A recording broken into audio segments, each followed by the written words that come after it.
রাত পোহালেই ঠাকুরনগরে আসছে অভিষেক, আর থাকছে জেড প্লাস নিরাপত্তা। এর আগে ঠাকুরনগরে আসলেও মুখ্যমন্ত্রী আসেননি ঠাকুর বাড়িতে, আর অভিষেকের কর্মসূচি এবার ঠাকুর বাড়িতে।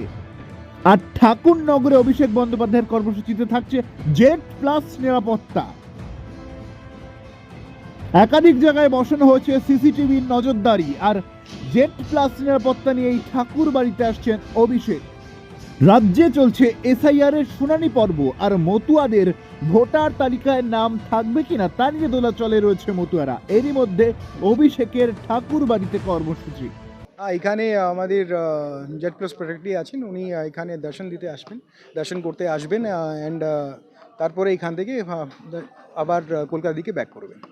একটা বিষয় যে এই জাহাজ প্রতিমন্ত্রী তিনি যেটা বলছেন তার বাড়ি ঘিরে দেওয়া হয় প্রতিবার, এর আগে একবার হয়েছে, এই বিষয়টার কি আপনাদের কাছে আলাদা?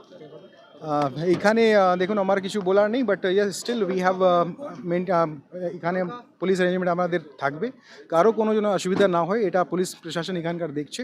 আর এটা যেহেতু অলরেডি একটা মানে পারমিটেড একটা কর্মসূচি রয়েছে, এখানে আমাদের অ্যারেঞ্জমেন্ট অলরেডি হয়ে গেছে। আশা করবো এখানে সেরকম কোনো অসুবিধা হবে না, আমরা কপারেশন সব দিক থেকেই পাবো।